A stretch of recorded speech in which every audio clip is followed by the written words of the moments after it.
Sometimes we think we need a plan for everything, every step, every decision, every destination.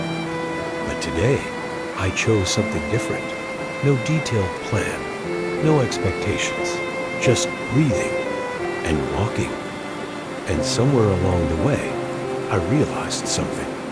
You don't always need a plan. Sometimes you just need to trust the moment. Let go of control. Stop overthinking. Because life isn't always about knowing where you're going. Sometimes it's about allowing yourself to feel, to explore, to see what happens next.